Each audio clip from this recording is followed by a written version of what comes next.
Buenas a todos, nos encontramos en el Centro para el Análisis y las Decisiones Públicas. El día de hoy reflexionaremos aquí con mi gran amigo Javier Fortín sobre los resultados de esta segunda vuelta electoral en Guatemala y sobre los escenarios futuros y retos que enfrenta el Ejecutivo. Muchas gracias y espero que disfruten.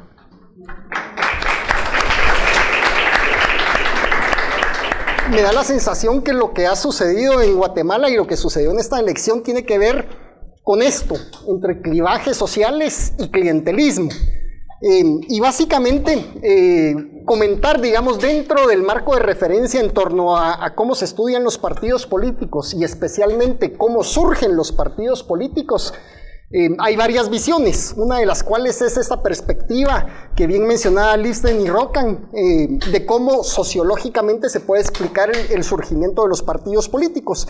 Y él lo mencionaba en torno a que hay clivajes sociales. Básicamente un poco de la definición de clivajes que ellos utilizan es la división dicotómica de la sociedad en dos bandos enfrentados que vienen determinados por la posición de los individuos en la estructura social. Dicho de otra manera, es básicamente hay rupturas sociales en torno a ciertos temas principales y sobre esos rompimientos sociales es que surgen los partidos políticos. Básicamente hay uno que habla del capital trabajo, de la iglesia del Estado, urbano-rural, etnolingüísticas nacionales o concentraciones de centro-periferia y lo que digamos hoy en día se ha dado por conocer como valores materialistas y posmaterialistas. Básicamente aquí nos vamos a enfocar un poco en la parte urbana y rural.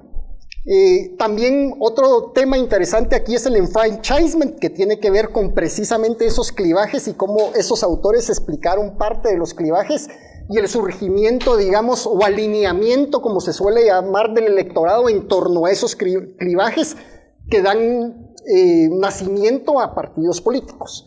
Y finalmente, bueno, y el enfranchisement, la extensión del voto, ¿verdad? Digamos, en Estados Unidos, pues hubo una extensión del voto, por ejemplo, para las mujeres o para los descendientes afroamericanos. En este caso, pues vamos a hablar también un poco de eso y el tema del clientelismo. Y el clientelismo lo podemos definir como, digamos, se refiere a las estructuras de poder en las que patrones, mediadores y clientes se vinculan en interacciones asimétricas basadas en lealtades. Entonces, si se dan cuenta, aquí tenemos dos perspectivas distintas de cómo surgen los partidos políticos, una que está más relacionada a la parte sociológica y otra que está más relacionada, digamos, a la parte como económica, por decir así, ¿verdad?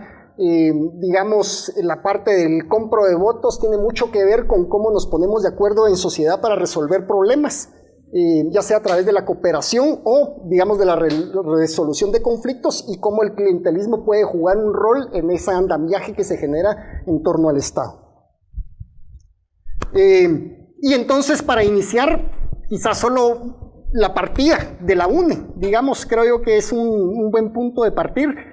Este básicamente es el mapa de la elección del 2007, en la primera vuelta, en la que pues obviamente el que salió, digamos, electo fue Álvaro Colom. Digamos, ese es como el surgimiento de la Unión Nacional de la Esperanza. Digamos, desafortunadamente este mapa tal vez no se ve muy bien, pero si se dan cuenta, o digamos, ¿qué es lo que habla el mapa? Las partes más oscuras es donde más voto obtuvo la UNE, y las partes más claras es donde menos voto obtuvo la UNE. Digamos, solo me gustaría que se llevaran esa imagen de los patrones que tiene el display en el territorio, porque creo yo que eso será algunas de las cosas interesantes. Lo cual nos lleva a uno de los temas principales durante el gobierno de la UNE, y es que básicamente la mayoría de gente decía, bueno, es que surgió este programa que se llamó de transferencias condicionadas, Mi Familia Progresa, que surgió como una herramienta por parte de la UNE para generar redes en torno al territorio que eran de compras de voto. Básicamente esa fue la lógica, ¿verdad? Lo que siempre me llama la atención, y digamos no es por defensa o ataque al programa, pero digamos en otros lugares se han utilizado vouchers similares y venían desde una corriente, una perspectiva quizás más, digamos, de la derecha, por decir así. Pero en este caso, transferencias condicionadas, tal vez por de donde vino el programa, digamos, tuvo mucho ataque. Y entonces, pues, básicamente, plantear eso como una de las ideas, ¿verdad? Digamos, salió electa la UNE, surge este programa y surge, digamos, una observación un tanto negativa a ese programa, precisamente porque lo que se aducía es que era o servía de herramienta para compra de votos. Y surge, digamos, dentro de este entorno una cosa interesante, pues obviamente la candidatura de Sandra Torres, que fue primera dama, que al final del día en la elección del 2011 no pudo correr porque la Corte de Constitucionalidad dijo que no podía correr, ¿verdad? Por ser pariente, en este caso, pues ex esposa de Álvaro Colom. Sin embargo, digamos, sí, obviamente se presentó la UNE en alianza con la Gana a las elecciones. Y entonces con un colega, Enrique Naveda, nos dimos a la tarea de tratar de hacer un análisis de si había una relación entre el programa y los resultados electorales. Básicamente lo que dijimos, porque en torno al tema de mi familia progresa surgieron, digamos, otros subtemas. Y básicamente planteamos la siguiente hipótesis, ¿verdad? Que el índice municipal de pobreza está relacionado con la inversión anual de mi familia progresa, para descartar o no si en efecto el programa tenía que ver más con la parte de pobreza que con la parte electoral. También planteamos que existe una relación entre mi familia progresa y el cambio de padrón femenino. Y esto lo trajimos a colación porque para que pudiera ser una persona recipiente del programa tenía que antes, digamos, sacar su DPI, lo cual muy inteligentemente también acercaron, digamos, el empadronamiento a la hora de registrarse como, digamos, de sacar su DPI, y sacaban el DPI y el padrón electoral. Tal vez solo mencionar que dentro de la elección del 2007 se dio algo que antes no había sucedido, que fue el acercamiento de las mesas electorales en el interior. Digamos, hubo un proceso de descentralización de las mesas electorales. Y se me olvidó mencionar que la elección del 2007 fue la primera ocasión en Guatemala donde el área rural opuso al presidente. Básicamente, con el mapa que ustedes vieron con antelación, las urbes votaron por el otro candidato y no pusieron al presidente, sino que más bien fue el interior de la República el que puso al presidente, a Álvaro Colom en ese sentido. Y fue, digamos, la primera vez en que hubo descentralización de las mesas. Y por eso la importancia del empadronamiento, porque una de dos, o eso puede ser interpretado como la compra del voto, o puede ser considerado dentro del concepto de clivajes sociales como la extensión del voto para esa población que antes no había sido atendida. Y finalmente las transferencias condicionadas incidieron en la conducta electoral de los beneficiados, y la intención era ver de qué manera podíamos atender ese tema, ¿verdad? Y ver si podíamos distinguir algunos rastros ahí. Tal vez solo mencionar, este es el mapa de mi familia progresa porque tuvo varios años de implementación. Al inicio, quizás recordarán que el programa supuestamente tenía como unidad el municipio. Entonces, básicamente lo que se decía es que vamos a implementar el programa en los municipios más pobres, ¿verdad? Sin embargo, esta interpretación cambió y ya no se hizo a través del municipio más pobre, sino que se agarraron las familias o los individuos más pobres. Entonces, el criterio bajo el cual una persona podía ser sujeto al programa cambió.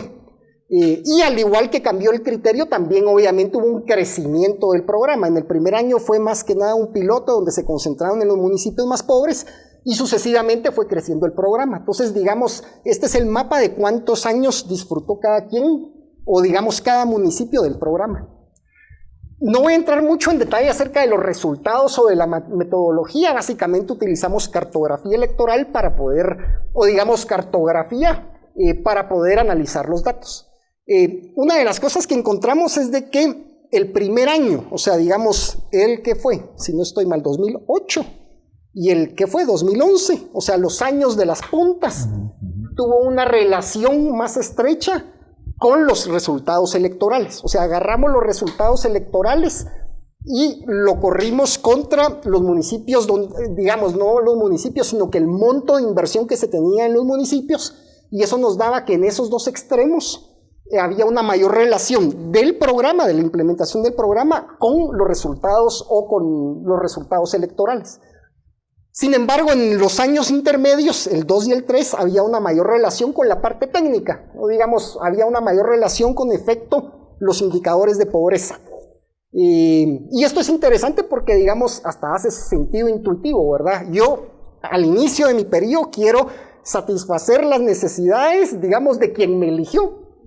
Y de cara al próximo periodo electoral, pues voy a querer satisfacer a mi posible elector, ¿verdad? Y en efecto, digamos, uno de los resultados que encontramos es que, en efecto, digamos, el programa tuvo un impacto o una incidencia sobre el padrón femenino. Y de hecho pongo, digamos, a una mujer indígena ahí, por lo que voy a explicar a continuación. Y tal vez solo en el mapa que se ve por abajo, digamos, ese es el mapa del padrón electoral de las mujeres por municipio. La intención es también que vean un poco de cómo estaba distribuido el padrón femenino, porque, digamos, tiene alguna implicación que luego en la parte de conclusión vamos a ver, pero, digamos, hubo un crecimiento, de hecho, del padrón femenino que incidió en las elecciones. Como en ese año no se pudo tirar para la presidencia Sandra, y ella pidió que la gente votara nulo o blanco en la papeleta presidencial, tal vez solo mencionar que hubo una relación con el voto blanco o nulo. Y tomamos también como un proxy la elección de listado nacional de la UNE gana, y en efecto, digamos, había o logramos distinguir alguna relación entre los lugares donde ganó la UNE gana con la inversión de Mi Familia Progresa. De nuevo, no voy a entrar mucho en detalle en la parte metodológica, pero solo mencionar que esta es una clasificación ascendiente. Básicamente lo que hicimos fue dividir los municipios en 3 grandes categorías. Municipios, los rojos, donde hubo una menor inversión del programa, pero de igual manera los promedios en términos del padrón electoral femenino, del resultado electoral y, si no estoy mal, de los votos blancos y nulos, pues también fue menor al promedio. Entonces esa es una gran categoría de municipios. Luego está una categoría azul, donde al final concluimos que es donde más réditos electorales tuvo la inversión, o sea, invirtieron en promedio un poco arriba del promedio de inversión del programa Mi Familia Progresa, pero obtuvieron mejores resultados en los que ya mencionamos, papeleta del listado nacional y nulos blancos. Y finalmente, una categoría de municipios verdes, donde digamos, hubo una inversión bastante mayor de la inversión del programa Mi Familia Progresa, pero con resultados más modestos. Entonces tenemos un escenario donde, a ver, la UNE gana una elección, básicamente en torno al voto que se genera en el área rural. Se da un programa que se pudiera decir que tiene rasgos clientelares, donde se amplía el voto y, digamos, quizás puede tener una relación esa ampliación del voto con precisamente la compra de votos. Una elección donde la candidata no se pudo presentar a la elección. Y entonces, dentro de ese escenario se dan las elecciones 2015. Básicamente en las elecciones 2015, pues obviamente ya todos conocemos un poco el contexto, no voy a entrar mucho a ello, pero estos son los resultados electorales de la primera vuelta. FSN Nación con la UNE. Este mapa no es mío, es de Carlos Mendoza, que escribió un artículo para Plaza Pública muy interesante, donde hace la siguiente afirmación, y tal vez solo me gustaría de nuevo que se graben un poco los colores, ¿verdad? Hace la siguiente afirmación y básicamente lo que propone es que los municipios rurales es donde tuvo mayor impacto la UNE en la elección de la primera vuelta, y lo relaciona también mucho con el voto indígena. Entonces, dentro de las gráficas que tenemos aquí, habla de 0 a 15% de urbanización y uno se percata que el voto de la UNE crece en la medida que esos municipios tienen mayor población indígena. Y así sucesivamente hasta llegar al otro extremo, donde está de 46 a 100% de población urbana. Y obviamente ahí es donde a menor población indígena, que es de 3 a 27%, es donde mejor resultado electoral tiene el FSN Nación. Y obviamente entonces entramos a la parte de la elección, y a ver cuánto me quedaba. 15 minutos, tranquilo. Es que me emociono. Sí, eso es bueno. Sí, ¿verdad? Y entonces entramos a la presente elección, donde básicamente encontramos un contexto judicializado. Digamos, creo yo que es relevante mencionar especialmente el caso de Suri y de Telma, donde 2 de las punteras no se les permite participar. De hecho, 5 candidatos que estaban postulados o que querían postularse no son electos. Ese es el contexto, y dentro de ese contexto se da la primera vuelta. Estos son un poco de los resultados, estos son los resultados electorales de la primera vuelta en porcentaje. Pues obviamente 25% Sandra, 13% Yamatei, y estos son en términos absolutos 1.1 millones y 614,000 votos para Yamatei. De nuevo, este también no es mapa mío, pero digamos, es de Jan Roche, de Innovaterra, donde ellos lo que hacen es clasificar los municipios en función de quién obtuvo el primer lugar en ese municipio. Lo interesante aquí es de que en la mayoría de los municipios gana la UNE. O sea, digamos, de nuevo es destacado señalar el despliegue territorial de la UNE. Y tal vez solo ahí hay unos rojitos con puntitos en el MLP. No voy a hablar de eso ahorita, pero tal vez después sí da chance, pero digamos solo la intención es que se lleven la imagen, o sí, ahí sí que la imagen del coloreado del mapa para después poder analizar. Y llegamos entonces a la segunda vuelta. Aquí tengo estudiantes de mi clase de ciencia política y dirán, este es charlatán, pues nos dijo una cosa y... Y tengo que ser muy honesto, yo pensé, o digamos nunca consideré, ¿cómo era que decía que el presidente de Guatemala? Nunca pensé, no era de Guatemala, pero ¿de dónde era? Bueno, ya la historia se me va. Pero digamos, básicamente yo pensé, como muchos habíamos considerado, que a baja participación electoral, los resultados electorales iban a ser más estrechos. Y no pasó. Y entonces, ¿qué pasó, verdad? O sea, es pregunta empírica, como diría Javier Brolo aquí. No, creo yo que, digamos, es interesante ver un poco de la participación electoral. Básicamente, esta es la elección con menor participación electoral y con una mayor brecha entre primera y segunda vuelta. ¿Cómo interpretar eso? Pues hay muchas formas, ¿verdad? Creo yo que en cierta medida esa desilusión con el proceso electoral que se ve reflejado en algunas encuestas en torno a la legitimidad del proceso, pues da unas luces, ¿no? Básicamente quizás la gente no se sentía con muchas ganas de ir a votar y se ve reflejado en la participación, pero digamos solo para destacar esa relación. Y entonces aquí un poco del contraste, no de la elección como tal, sino que del histórico. Digamos, de nuevo, no voy a entrar a la minucia de los resultados electorales desde el 2007, pero sí quería dar una idea de los departamentos. Esto ya no es a nivel municipal, sino que departamental, y es una comparación del voto en primera vuelta presidencial del 2007, 15 y 19 por departamento. Si ustedes se dan cuenta, el anaranjado es Guatemala. ¿Qué dice el naranja? Que de lo que sacó en el 2007 bajó a lo que obtuvo en el 2011, 2011 no, porque no hubo presidencial de la UNE en esa ocasión. Entonces me fui al 2015, del 2007 al 2015 bajó, y bajó significativamente. Y del 2015 al 2019, de nuevo, bajó significativamente. Pero, digamos, ese es el municipio de Guatemala. Hay otros municipios, está el azul intenso ese, baja en el 2015 y digamos tiene algún sentido, digamos en la medida de que pues se alejó esa candidatura, ¿verdad? Pero sube en el 2019, interesante. Y después el celeste que sube en el 2015, ¿verdad? Y sube en el 2019. Ahí tal vez Escuintla es un departamento que no me logro yo explicar por qué, digamos, debe de haber algo en términos de las características de la población y del departamento que hace que la UNE pues vaya ganando terreno. Aquí es importante mencionar que yo obviamente no pesé por el crecimiento del padrón electoral. Estos son datos absolutos, ¿verdad? Y el rosado, interesante también, sube en el 2015, pero baja en el 2019. Ahí creo yo que lo interesante es destacar por lo menos uno de los 3 municipios, de los 3 departamentos, que es Saltenango. Y después hay una comparación del voto UNE y Vamos entre primera y segunda vuelta. Naranja, gana Vamos.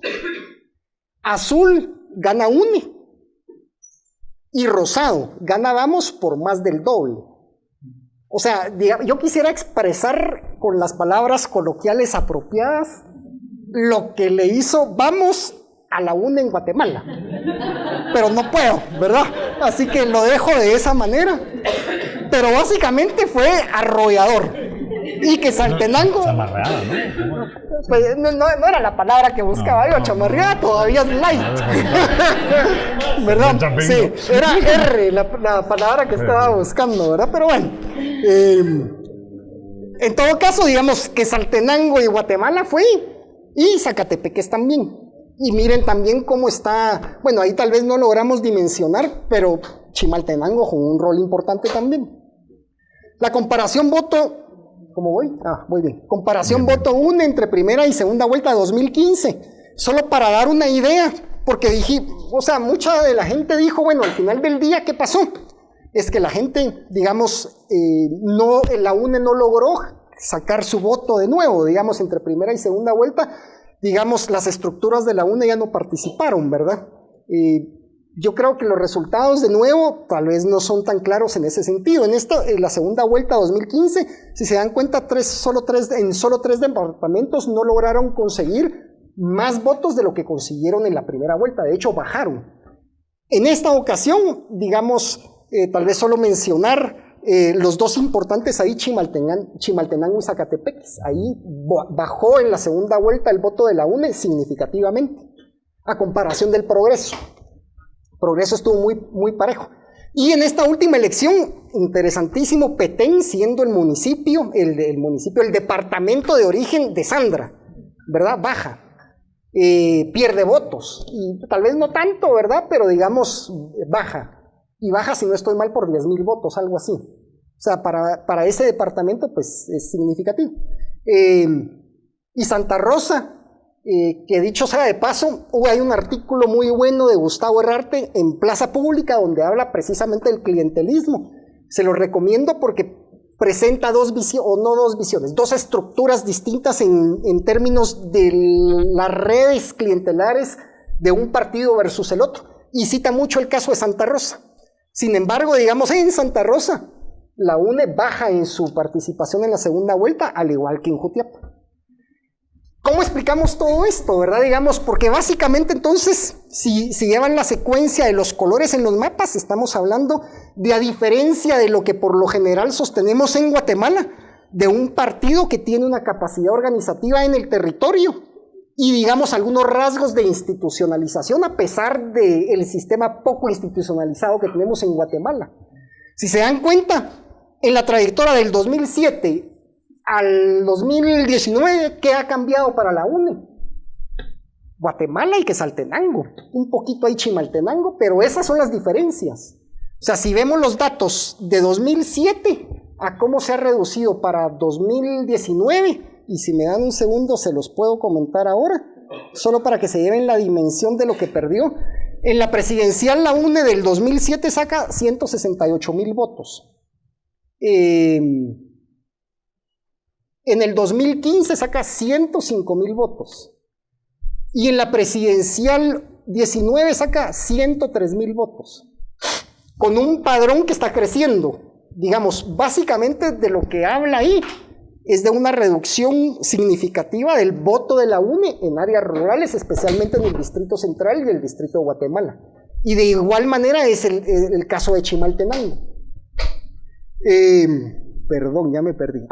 ¿Cómo explicamos todo esto? Digamos, tal vez, porque en elecciones, por lo general, hablamos de varias cosas, ¿no? Hablamos de partido y hablamos de candidato. Digamos, por lo menos a grandes rasgos, hablamos de esas dos cosas. Hablemos un poco del candidato.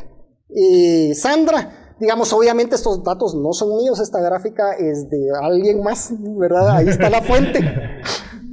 Pero lo interesante es ahí, de todo lo que menciona la gente acerca de Sandra, hay una cosa positiva, que básicamente tiene sentido intuitivo, ¿verdad? Digamos, ella fue la que llevó programas, entonces la gente la asocia con pobres, ¿verdad? Digamos, con la preocupación de los pobres. Pero luego hay 4 o 5 características que asociamos con la candidata que son totalmente negativos, ¿verdad? Es corrupta, es mala persona, vinculada al narcotráfico, etc. Si comparamos eso con los positivos y negativos de Yamatei y Sandra, pues ahí está más que evidente, ¿verdad?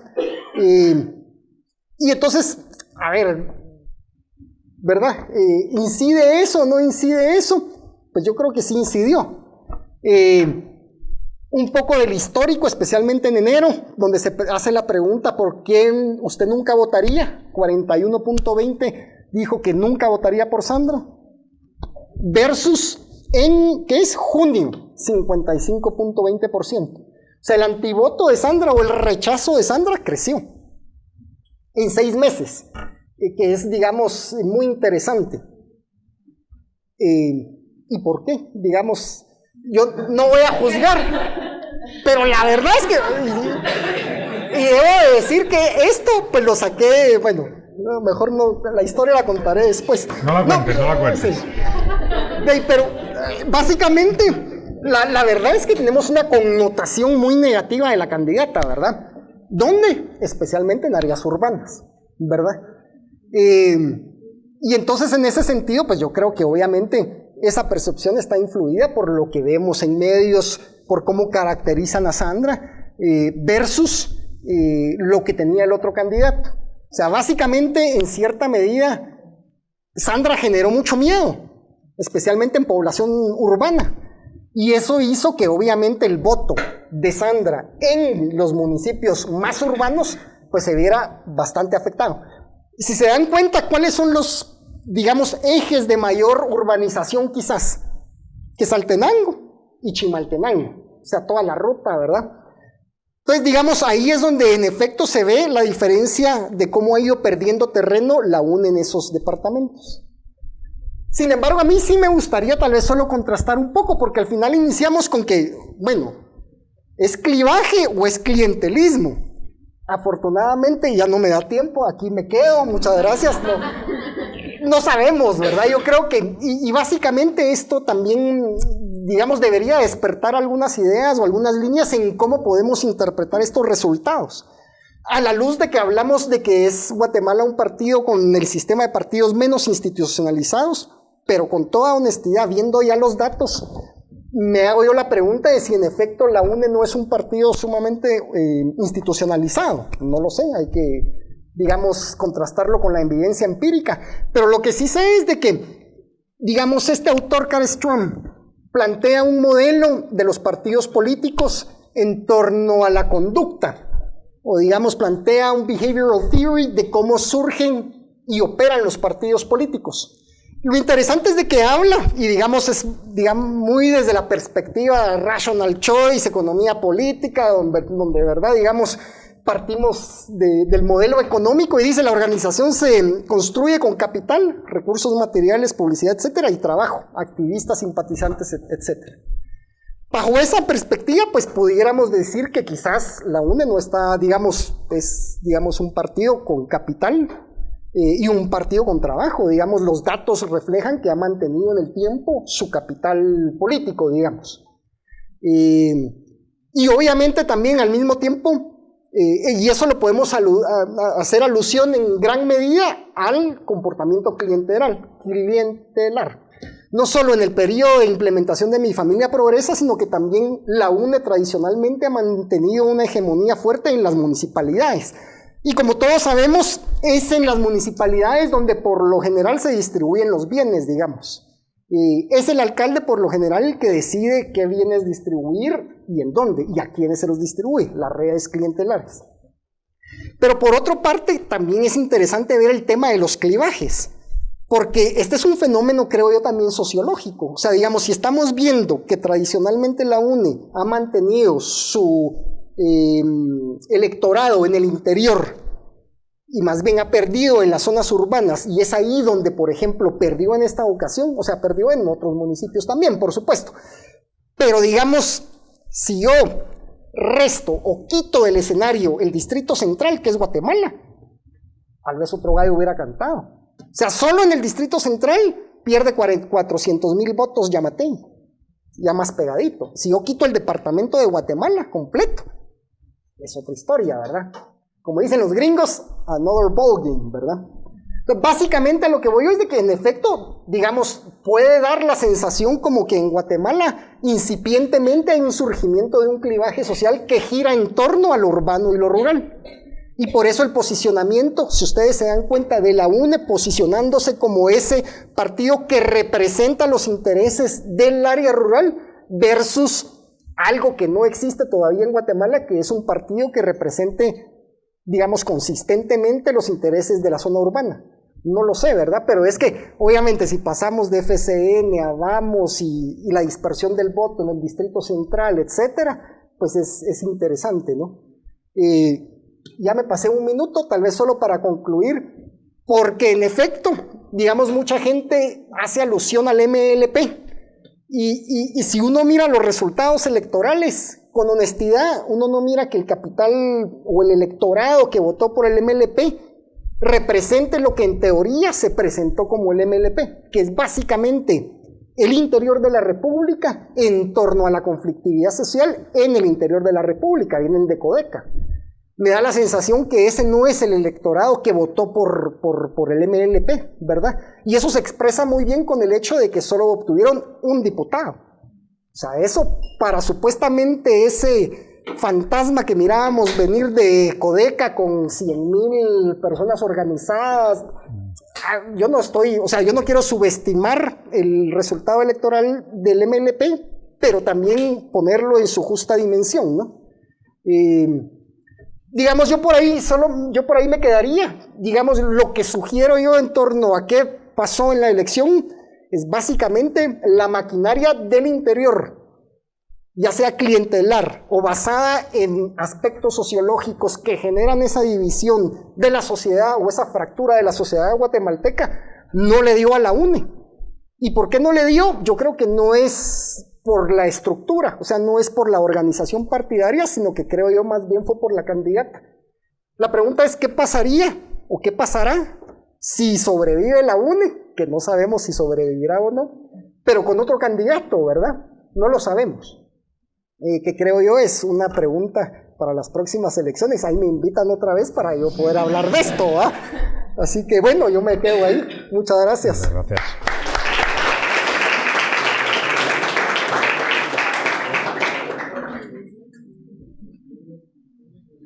Bueno, pues muchas gracias Javier. Claro, con la presentación de Javier uno tiene la sensación después de decir, ¿y ahora qué digo yo? O sea, está todo dicho. Y bueno, debido a que está todo dicho, pues quizás esta segunda parte, para generar un poquito más de polémica y alentar una discusión, está orientada a, bueno, el escenario que se encuentra el nuevo Ejecutivo, ¿no? Al final ya sabemos cómo ha sido el proceso electoral, ya se han puesto sobre la mesa distintas interpretaciones y explicaciones de por qué sucedió lo que ha sucedido, y la idea es, bueno, cuál es el futuro, si es que se puede hablar de futuro, ¿no? Que esperemos que sí se pueda hablar de futuro. Obviamente yo, hablando con Javier, pero con otros colegas, me agrada mucho además, bueno, esto es el EPRI, ¿no? El EPRI es como mi hogar intelectual, y cuando uno ve a los amigos, pues oye, se siente muy contento, porque al final percibe que va a haber un buen debate. Pero en mi opinión se ha salvado como una especie de bola de partido, ¿no? Y la democracia guatemalteca ha ganado una nueva oportunidad. Claro, el problema es que han sido muchas bolas de partido ya, ¿no? A lo largo de la historia, ¿no? O sea, es como una democracia en riesgo permanente. Y cuando se discute sobre eso, pues como estaba en la anterior diapositiva, lo ideal es ir a encuestas de opinión pública, que al final, pues con sus imperfecciones, son una especie de termómetro de lo que está sucediendo, ¿no? Y creo que la conclusión central de lo que está sucediendo, yo también, pues hay muchos estudiantes aquí, saben ya más o menos mis palabras clave, las 3 palabras clave que tengo. No tengo más, soy una persona bastante simple. Pero quizás la palabra clave es, el mayor problema de Guatemala es un problema de credibilidad y de confianza. Y eso se representa en las encuestas de opinión de manera interpersonal, entre los propios guatemaltecos y de los guatemaltecos hacia las instituciones. Y eso genera unos retos a futuro y unos retos para el nuevo Ejecutivo inmensos, ¿no?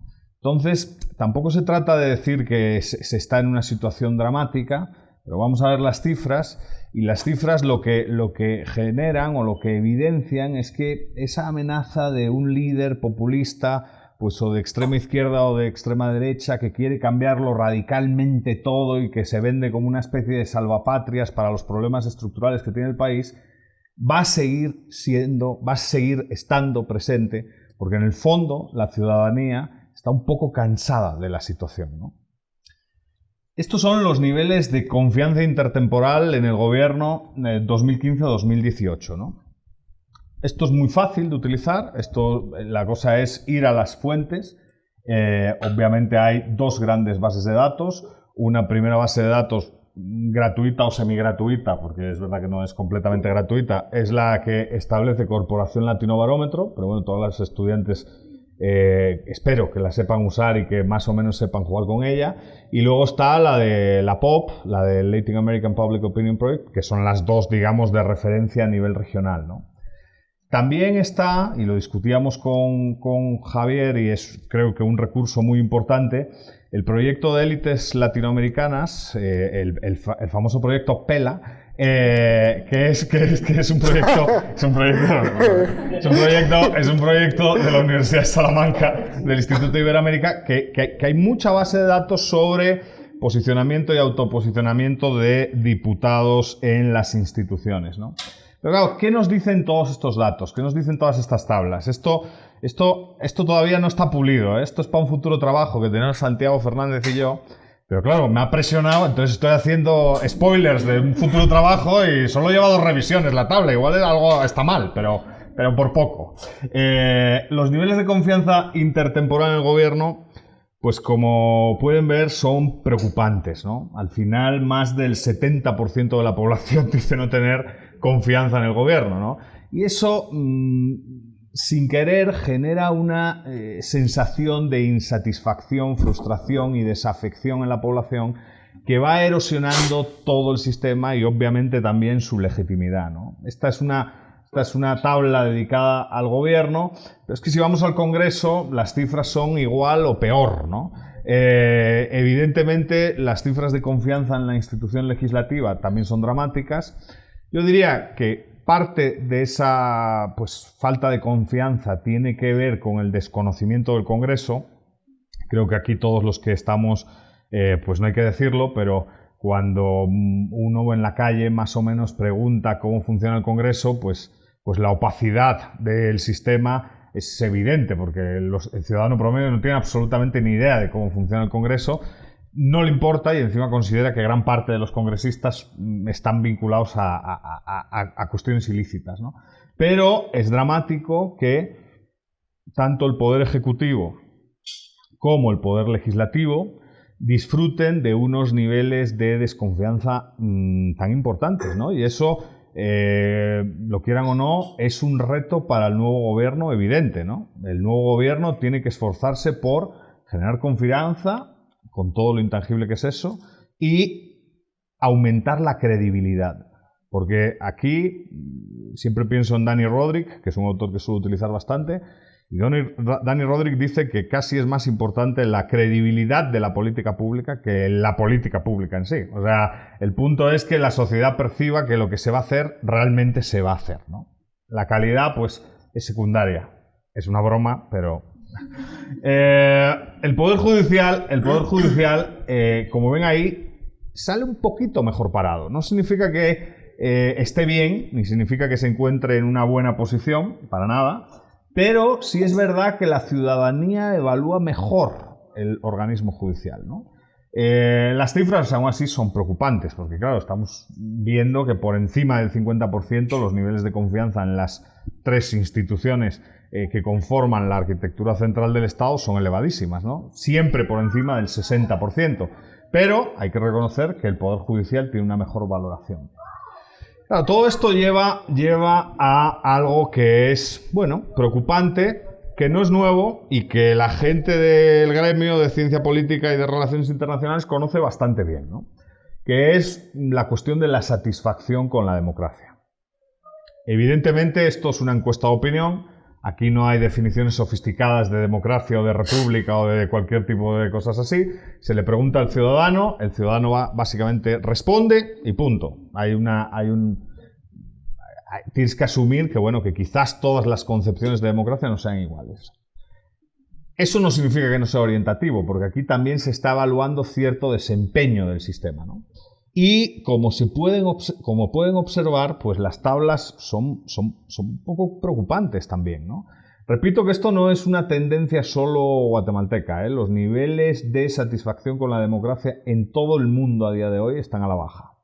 Desde el año 2014-2015, que se publica en el Journal of Democracy un par de artículos de Yascha Mounk, utilizando también la base de datos de la Encuesta Mundial de Valores. Básicamente lo que detectan es que la democracia está como perdiendo legitimidad en Europa, en Norteamérica. Bueno, el punto es que en América Latina siempre estuvo más o menos en situaciones problemáticas, salvo en los primeros años, pero claro, sigue mostrando un problema evidente de desempeño frente a la ciudadanía, ¿no? Y esto, claro, esto abre ventanas de oportunidad para que personas vendiendo narrativas no democráticas o de carácter autoritario puedan ocupar ciertas posiciones de poder y puedan, hasta cierto punto, llegar a la toma de decisiones y cambiar radicalmente la estructura del Estado, ¿no? Alguno a lo mejor está a favor de que hay que tirar todo abajo, ¿no? Pero no, eso es un debate. Alguno a lo mejor quiere tirarlo todo abajo, pero también hay que... Giovanni, pero también hay gente que, bueno, que prefiere los cambios más graduales, moderados, y que esta situación pues despierta ciertas alarmas, ¿no? La confianza con los partidos, ¿no? Estaba hablando Javier de la UNE como el gran partido institucionalizado, bueno, si es que lo es y tal, ¿no? Claro, los partidos, gusto o no, y a mí no me gustan tanto. Todo el mundo sabe que pues siempre he defendido el voto personal. Es Vox Populi. Con Javier Bolo tuvimos buenos debates en ese sentido.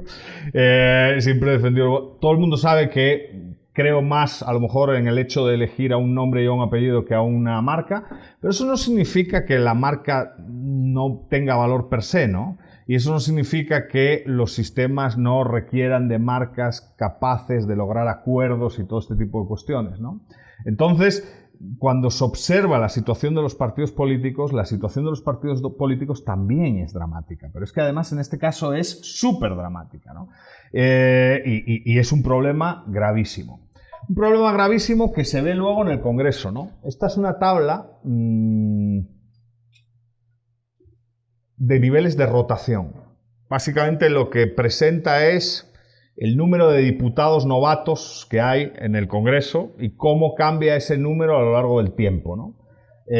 Obviamente la elección 91-96 es excepcional porque cambia la legislatura de 5 a 4 años, bueno, esa no tiene mucho que ver, pero el resto, lo que se observa, sobre todo en las dos últimas, es que la tasa de rotación es muy alta, o sea, y estamos hablando, si las cuentas no me han salido mal, que a lo mejor sí me han salido mal, y por eso hay que ser honesto, pero estamos hablando de que hay más de 100 diputados a día de hoy novatos, ¿no?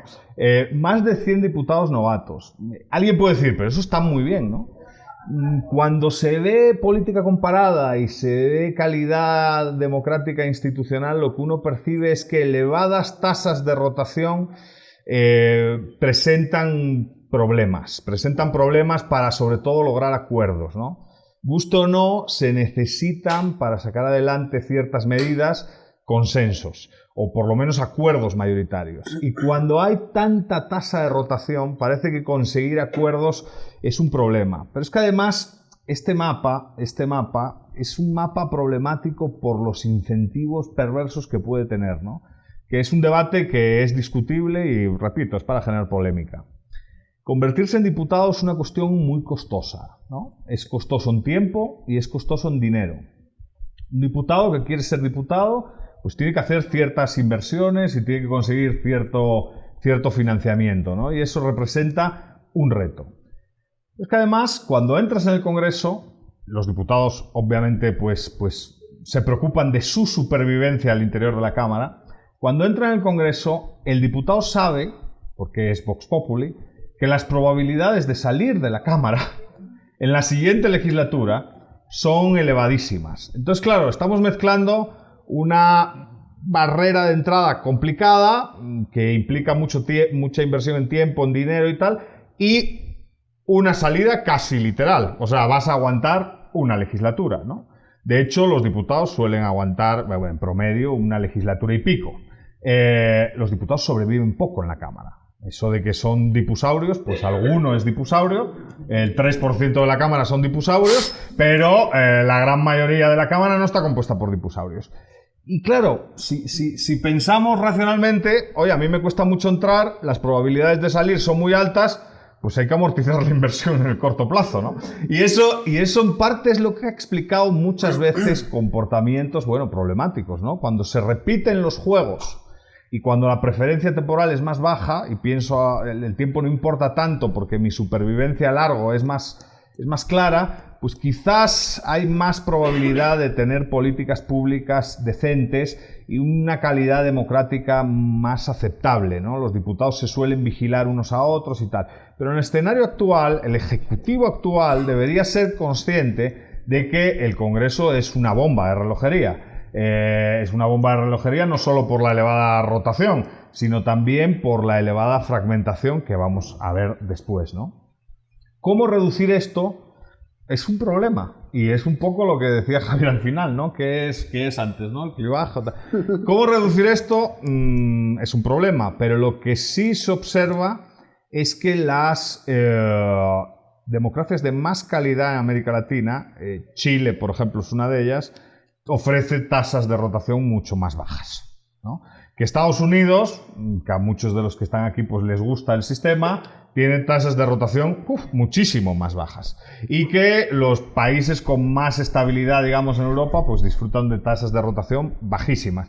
¿Qué es una tasa de rotación bajísima? Pues entre el 9 y el 16-17% de la Cámara rota.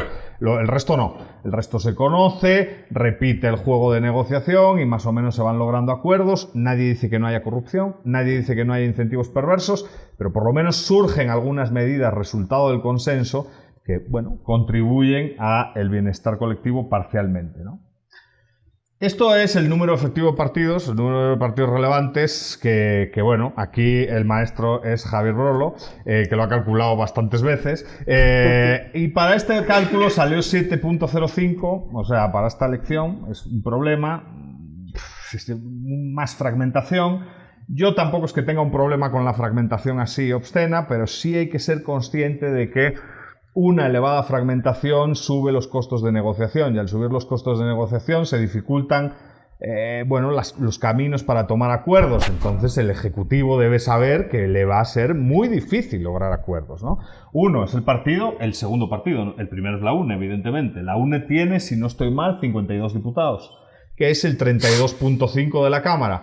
Entonces sabes que tienes un Congreso muy fragmentado y, en el fondo, un espacio hostil para lograr acuerdos y sacar adelante medidas. Hay que ser consciente de eso y definitivamente esto dibuja un reto más para el Ejecutivo, ¿no?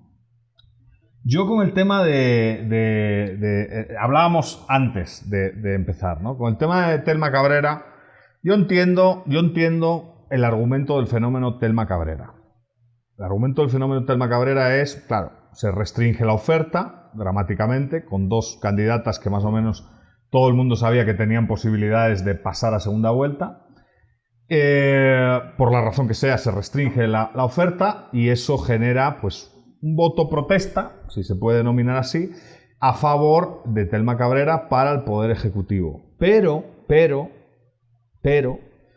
por generar polémica y por envenenar un poco el ambiente y por pinchar a los que nos miran por streaming, la cosa es que cuando uno echa el Ejecutivo debería pensar que hay un Congreso diferente, ¿no? No solo es un Congreso fragmentado o más fragmentado, es un Congreso en el cual, si uno echa cuentas, las ideas, digamos, de izquierda como que se han solidificado un poco más. Y eso puede ser un problema para, bueno, aquellos que defienden medidas liberales y un compromiso con la protección de la propiedad privada y todo ese tipo de cosas, ¿no? El MLP tiene un diputado, sí, no es preocupante, uno es uno, pero cuando sumas, vas sumando, yo sí veo cierta tendencia a la izquierda y cierta tendencia a, ¿cómo decirlo de una manera técnica, ¿no? Cierta simpatía por la agenda indigenista, ¿no? Que es algo que históricamente no se observaba en la institución legislativa y que en la actual institución legislativa sí se observa, ¿no? Y el Ejecutivo debería de ser un poco consciente de eso, ¿no? Para diseñar una estrategia y para, bueno, en cierto sentido, tener un plan a futuro, ¿no? Si sumas los datos, al final el MLP es 1, WINAC, si no estoy mal, que me corrijan los estudiantes que están más actualizados que yo, tienen que ser 5 diputados, 5. Hablaste de estudiantes. Yo ya me estoy en esa edad. Semilla 7, entonces ya van 12, MLP 13. Y falta URNG, que si no estoy mal ha sacado 3 o 4, ¿no? Estamos ya por encima del 10% del Congreso. Con, bueno, unas fuerzas, estas sí son de izquierdas, no así como la UNE, estas son más de izquierdas, y porque además la UNE es evidente que no es tan de izquierdas, por mucho que diga la oposición. En la base de datos que les he comentado del proyecto de élites latinoamericanas entrevista a varios diputados a lo largo del tiempo y ahí tienen todas las autoubicaciones de los diputados ideológicas en una escala de 0 a 10, siendo de 0 a 2.5 extrema izquierda, de 2.5 a 4 izquierda, de 4 a 5 centro izquierda y así hacia arriba para la derecha, ¿no? Y los de la UNE todos se ubican entre 4 y 5. Es apabullante la ubicación, autoubicación en el centro. No es que te ubique alguien, es que te ubicas tú siendo entrevistado, en este caso por un investigador. Alguien puede decir, mienten. Bueno, alguno mentirá, sí, pero probablemente el dato no esté tan desorientado. Ahora, sí que con estos nuevos partidos la autoubicación sí va más a la izquierda, ¿no? Y eso para el Ejecutivo también representa un reto. Ahora, como me quedan 3 minutos, porque ha sido larga esta cosa, y ahí tiene que haber debate, los retos del Ejecutivo se resumen quizás en 2 palabras, confianza y mejora de la credibilidad. Pero en términos de agenda, creo, yo suelo pensar en plan sencillo, que hay una agenda más o menos consensuada en el país, sobre la cual se debería trabajar a profundidad, y que para el Ejecutivo podría representar pues un gran éxito si lo hiciese bien, ¿no? Y en el fondo, esa agenda tiene que ver con los temas que ya estaban identificados quizás desde 2015, ¿no? Sigue habiendo cierta frustración en la población con la cuestión electoral y con el rol del Tribunal Supremo Electoral y con el mecanismo de selección de diputados. Sigue habiendo... Todos los que estamos aquí nos hemos dado cuenta de la reforma. Hemos identificado más o menos el contenido de la reforma. Pero no parece que la reforma haya satisfecho la demanda de la gran mayoría de grupos. Entonces, ahí hay un campo sobre el cual se debería, pues, el Ejecutivo tendría que decir algo en ese campo, ¿no? Y tendría que tener cierta capacidad propositiva. El segundo tema, que es un tema muy problemático también, es el del organismo judicial. Uno no sabe muy bien cuál es el mejor camino pero definitivamente se necesita seguir discutiendo y seguir proponiendo ideas sobre ese tema. Y parece que es un tema prioritario, que le preocupa a toda la gente. Eso contribuiría, de hacerse bien, a mejorar los niveles de confianza en el Poder Judicial, que siguen siendo bajos, ¿no? Luego el tema de compras y contrataciones, ahí ya se ha hecho algo. Y quizás el último tema es el tema del servicio civil. Es un tema políticamente incorrecto, sobre todo cuando se habla entre liberales, ¿no? ¿Qué tipo de administración pública queremos, no? Es una pregunta muy fastidiada.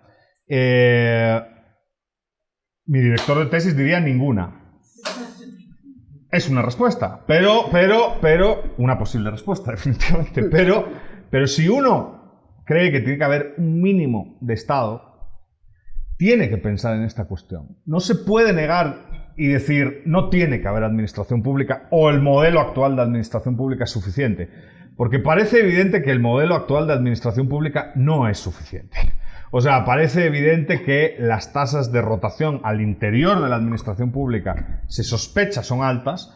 Datos, pues que se lo digan a los estudiantes de ciencia política, sufren todos los días buscando esos datos porque difícilmente se encuentran o difícilmente se pueden generar. Y sí hay un reto ahí, ¿no? Más, sobre todo, con la elevadísima tasa de rotación que hay en la institución legislativa. Si la institución legislativa no tuviese unas tasas tan brutales de rotación y los juegos repetitivos entre tomadores de decisión sobreviviesen a largo plazo, a lo mejor la administración pública no era tan relevante, pero con esa tasa de rotación tan brutal, el tema tiene que ser un tema de agenda. Y esos 4 temas, que son temas pues muy relevantes, deberían complementarse en el actual gobierno, si es que cree en la libertad, que no sé si cree, pero esperemos que sí crea, en el actual gobierno con un compromiso con la apertura comercial. Es el último gran punto, ¿no?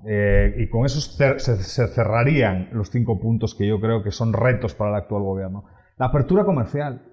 O sea, la posición de un país como Guatemala, por ejemplo, en el índice de libertad económica, es muy mala para los guatemaltecos. Les hace mal a los ciudadanos guatemaltecos. Y eso el Ejecutivo debería ser consciente, ¿no? Debería de ser consciente de que hay que insertar a Guatemala realmente en los mercados globales y que hay que, bueno, hacer de este país un país pues más abierto al mundo, con menos miedo a abrirse al mundo, ¿no? Y con más fe en el libre comercio. Si el Ejecutivo tomase esos 5 puntos y aportase su granito de arena en ese sentido, yo creo que Guatemala mejoraría esos indicadores de confianza que hemos visto son problemáticos y ganaría con ello credibilidad y respeto fuera y dentro del país. Muchas gracias y empezamos el debate.